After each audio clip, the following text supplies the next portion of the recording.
श्रीमद्भागवत सुधा सागर 28वां अध्याय। भक्तगणों, आज श्रीमद्भागवत सुधा सागर में पुरुषजन को स्त्री योनि की प्राप्ति और अविज्ञाता के उद्देश्य से उसका मुक्त होना। श्री नारद जी कहते थे, राजन, फिर भय नामक यौन राज की आज्ञाकारी सैनिक परज्वार और काल कन्या के साथ इस पृथ्वी तल पर स्वतंत्र बेचलने लगे। एक बार उन्होंने बड़े वेग से बुढ़े शाम से सुरक्षित और संसार की सब प्रकार की सुख सामग्री से संपन्न पुरजनपुरी को घेर लिया। तब जिसके चंगुल में फंसकर पुरुष शीघ्र ही निसार हो जाता है, वह काल कन्या बलात् उस पुरी की प्रजा को भोगने लगी।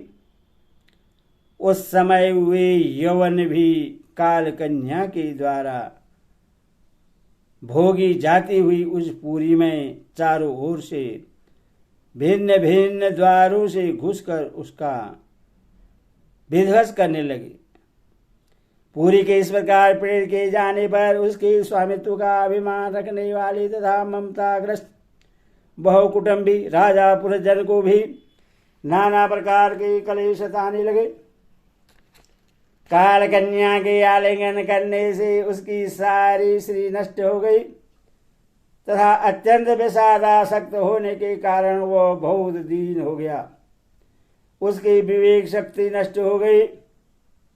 गर्दभ यवनों से बलात् उसका सारा ऐश्वर्य लूट लिया। उसने देखा कि सारा नगर नष्ट भ्रष्ट हो गया है। पुत्र पौत्र भीड़ते और अमात्य वर्ग प्रतिकूल होकर अनादर करने लगे हैं। स्त्री स्नेह शून्य हो गई है। मेरी देह को काल कन्या ने बस में कर रखा है और पंचाल देश शत्रुओं के हाथ में पड़कर भ्रष्ट हो गया है। यह सब देखकर राजा पुरजन अपार चिंता में डूब गया और उससे उस विपत्ति से छुटकारा पाने का कोई उपाय न दिखाई दिया। काल कन्या ने जिन्हें निसार कर दिया था, उन्हीं भोगों की लालसा से वह दीन था। अपने पारलौकिक गति और बंधुओं के स्नेह से वंचित रहकर उसका चित्त केवल स्त्री और पुत्र के लालन पालन में ही लगा हुआ था। ऐसी अवस्था में उनसे बिछोड़ने की इच्छा न होने पर भी उसे उस पुरी को छोड़ने के लिए बाध्य होना पड़ा, क्योंकि उससे गर्दभ और यौन ने घेर रखा था तथा काल कन्या ने कुचल दिया था। इतने में ही यवनराज भय के बड़े भाई परज्वार ने अपने भाई का पीछा करने के लिए उस सारी पुरी में आग लगा दी। जब वह नगरी जलने लगी तब पूर्ववासी सेवक बिंद सनातन वर्ग और कुटुंब की स्वामिनी के सहित कुटुंब वत्सल पुरजन को बड़ा दुख हुआ। नगर को काल कन्या के हाथ में पड़ा देख उसकी रक्षा करने वाले सर्व को भी बड़ी पीड़ा हुई, क्योंकि उसके निवास स्थान पर भी यवनों ने अधिकार कर लिया था और परज्वार उस पर भी आक्रमण कर रहा था। जब उस नगर की रक्षा करने में वह सर्वदा असमर्थ हो गया, तब जिस प्रकार जलते हुए वृक्ष के कोटर में रहने वाला सर्प उससे निकल जाना चाहता है, उसी प्रकार उसने भी महान कष्ट से कांपते हुए वहां से भागने की इच्छा की। उसके अंग प्रत्यंग ढीले पड़ गए थे। नाना गर्दभों ने उसकी सारी शक्ति नष्ट कर दी थी। अथवा जब यवन शत्रु ने उससे जाते देकर रोक दिया, तब वह दुखी होकर रोने लगा। ग्रहासक्त पुरजन देह के आदि में मेरे पर का भाव रखने से अत्यंत बुद्धिहीन हो गया था। स्त्री के प्रेम पास में फंसकर वह बहुत दीन हो गया था।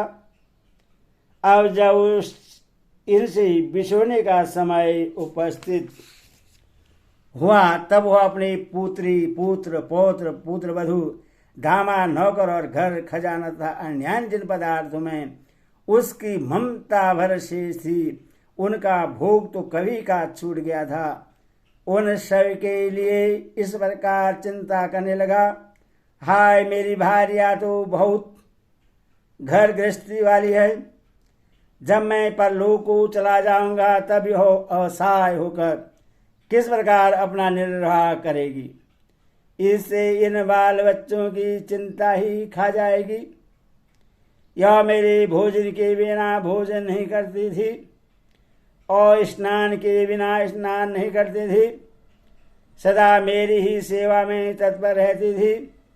मैं कभी रुठ जाता तो यह बड़ी भयभीत हो जाती थी और झिड़कने लगता तो डर के मारे चुप रह जाती थी। मुझसे कोई भूल हो जाती तो यह मुझे सचेत कर देती थी। मुझ में इसका इतना अधिक स्नेह है कि यदि मैं कभी परदेश चला जाता था तो यह विरह व्यथा से सूख कर काटा हो जाती थी। यो तो यह वीर माता है तो भी मेरे पीछे क्या यह गृहस्थाश्रम का व्यवहार चला सकेगी। मेरे चले जाने पर एकमात्र मेरे ही सारे रहने वाले ये पुत्र और पुत्री भी कैसे जीवन धारण करेंगे। ये तो बीच समुद्र में नाव टूट जाने से व्याकुल हुए यात्रियों के समान बिल बिलाने लगेंगे। यदि भी ज्ञान दृष्टि से उसे शोक करना उचित न था, फिर भी अज्ञान बस राजा पुरजन इस प्रकार दीन बुद्धि से अपने स्त्री पुत्र आदि के लिए शोकाकुल हो रहा था। उसी समय उससे पकड़ने के लिए वहां भयानक यवनराज आधम का, जब यवन लोग उससे पशु के समान बांध कर अपने स्थान को ले चले तब उसके अनुचरगण अत्यंत आतुर और शोकाकुल होकर उसके साथ हो लिए। यवनों द्वारा रोका हुआ सर्व भी उस पुरी को छोड़कर इन सब के साथ ही चल दिया। उसके जाते ही सारा नगर छिन्न भिन्न होकर अपने कारण में लीन हो गया। इस प्रकार महाबली यवनराज के बलपूर्वक खींचने पर भी राजा पुरजन ने अज्ञातवश अपने हितैषी एवं पुराने मित्र अभिज्ञाता का स्मरण किया। उस निर्दयी राजा ने जिन यज्ञ पशुओं की बलि दी थी वे उसकी दी हुई पीड़ा को याद करके उसे क्रोधपूर्वक कुठारों से काटने लगे। वह वर्षों तक विवेकहीन अवस्था में अपार अंधकार में पड़ा निरंतर कष्ट भोगता रहा। स्त्री की आसक्ति से उसकी यह दुर्गति हुई थी। अंत समय में भी पुरजन को उसी का चिंतन बना हुआ था। इसीलिए दूसरे जन्म में वह निर्प्रश्रेष्ठ विधव राज के यहाँ सुंदरी कन्या होकर उत्पन्न हुआ। जब वह विदर्भ नंदिनी विवाह योग्य हुई तब विदर्भ राज ने घोषित कर दिया कि इसे सर्वश्रेष्ठ पराक्रमी वीर ही ब्याह सकेगा। तब शत्रु के नगरों को जीतने वाला पांड्य नरेश महाराज मल्लध्वज ने समर भूमि में समस्त राजाओं को जीतकर उसके साथ विवाह किया। उससे महाराज मल्लध्वज ने एक श्यामलोचन कन्या और उससे छोटे 7 पुत्र उत्पन्न किए, जो आगे चलकर दर्वन देश के 7 राजा हुए। राजन फिर उनमें से प्रत्येक पुत्र के बहुत बहुत पुत्र उत्पन्न हुए, जिनके वंशधर इस पृथ्वी को मनवंतर के अंत तक तथा उसके बाद भी भोगेंगे। राजा मल्लध्वज की पहली पुत्री बड़ी व्रतशिला थी। उसके साथ अगस्त्य ऋषि का विवाह हुआ। उसे उनके दृढ़च्युत नाम का पुत्र हुआ। और तृणच्युत के ईदम हुआ। अंत में राजसी मलिध्वज पृथ्वी को पुत्र में बांटकर भगवान श्री कृष्ण की आराधना करने की इच्छा से मल्य पर्वत पर चले गए। उस समय चंद्रिका जिस प्रकार चंद्रदेव का अनुसरण करती थी, उसी प्रकार मतलोचन विदर्भी ने अपने घर पुत्र और समस्त भोगों को तिलांजलि दे पांड्य नरेश का आगमन किया। वहां चंद्रवसा, तामरणी और बटोदक का नाम की 3 नदियां थी। उनके पवित्र जल में स्नान करके वे प्रतिदिन अपने शरीर और अंतकरण को निर्मल करते थे। वहां रहकर उन्होंने कंद, बीज, मूल, फल, पुष्प, पत्ते, तृण और जल से ही निर्वाह करते हुए बड़ा कठोर तप किया। इसे धीरे धीरे उनका शरीर बहुत सूख गया। महाराज मलिध्वज ने सर्वत्र समदृष्टि रखकर शीत, उष्ण, वर्षा, वायु, भू, प्यास, प्रिय, अप्रिय और सुख दुखादि सभी तंतु को जीत लिया। तप और उपासना से वासनाओं को निर्मूल कर तथा यम नियम आदि के द्वारा इंद्रिय, प्राण और मन को वश में करके वे आत्मा में ब्रह्म भावना करने लगे। इस प्रकार 100 दिव्य वर्ष तक स्थाणु के समान निश्चय भाव से एक स्थान पर बैठे रहे। भगवान वासुदेव में सुदृढ़ प्रेम हो जाने के कारण इतने समय तक उनके शरीरादि का भी भान न हुआ। राजन गुरु स्वरूप साक्षात श्री हरि के उपदेश किए हुए तथा अपने अंतकरण में सब ईश्वरित होने वाले विशुद्ध विज्ञान दीपक से उन्होंने देखा कि अंतकरण की वृत्ति का प्रकाशक आत्मा स्वप्नावस्था की भांति देहादि समस्त उपाधियों में व्याप्त था, उनसे पृथक भी है। ऐसा अनुभव करके वे सभी ओर से उदासीन हो गए। फिर अपने आत्मा को परब्रह्मा में और परब्रह्मा को आत्मा में अभिन्न रूप से देखा और अंत में इस प्रकार अभेद चिंतन को भी त्याग कर सर्वदा शांत हो गए। राजन इस समय पति परायण विदर्भी सब प्रकार के भोगों को त्याग कर अपने परम धर्म के पति मल्यध्वज की सेवा बड़े प्रेम से करती थी और चिरवश धारण की रहती। व्रत, उपवास आदि के कारण उसका शरीर अत्यंत कृष्ण हो गया था और सिर के बाल आपस में उलझ जाने के कारण उनमें लटे पड़ गई थी। उस समय अपने पतिदेव के पास वह अंगार भाव को प्राप्त धूम रहित अग्नि के समीप अग्नि की शांत शिखा के समान सुशोभित हो रही थी। उसके पति परलोकवासी हो चुके थे, परंतु पूर्व स्थित आसन से विराजमान थी। इस रहस्य को न जानने के कारण वह उनके पास जाकर उनकी पूर्वत सेवा करने लगी। चरण सेवा करते समय जब उससे अपने पति के चरणों में गर्मी बिल्कुल नहीं मालूम हुई, तब तो वह झुंड से बिछुड़ी हुई मिर्गी के समान चित्त में अत्यंत व्याकुल हो गई। उस बिहड़ भर में अपने को अकेली और दीन अवस्था में देखकर वह बड़ी शोकाकुल हुई और आंसुओं की धारा से स्तनों को भिगोती हुई बड़े जोर जोर से रोने लगी। वह बोली, राजे उठी उठी, समुद्र से घी हुई यह वसुंधरा लुटेरों और अधार्मिक राजाओं से भयभीत हो रही है। आप इसकी रक्षा कीजिए। पति के साथ वन में गई हुई वह अबला इस प्रकार विलाप करती पति के चरणों में गिर पड़ती और रो रो कर आंसू बहाने लगती। लकड़ियों की चिता बनाकर उसने उस पर पति का शव रखा और अग्नि लगाकर विलाप करते करते स्वयं सती होने का निश्चय किया। राजन इसी समय उसका कोई पुराना मित्र एक आत्मज्ञानी ब्राह्मण वहां आया। उसने उस रोती हुई अबला को मधुर वाणी से समझाते हुए कहा। ब्राह्मण ने कहा, तू कौन है, किसकी पुत्री है, और जिसके लिए तू शोक कर रही है वो यह सोया हुआ पुरुष कौन है? क्या तू मुझे नहीं जानती? मैं वही तेरा मित्र हूं जिसके साथ तू पहले विचरा करती थी। सके, क्या तुम्हें अपनी याद आती है? किसी समय में तुम्हारा अभिज्ञाता नाम का सखा था।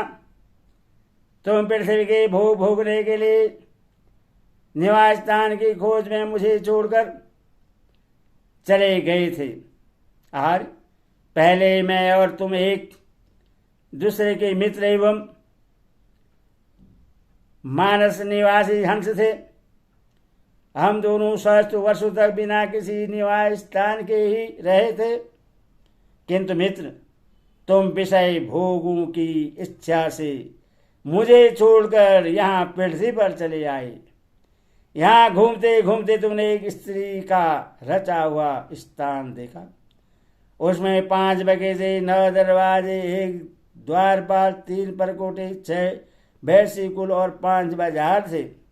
वह 5 उपादान कारणों से बना हुआ था और उसकी स्वामिनी एक स्त्री थी।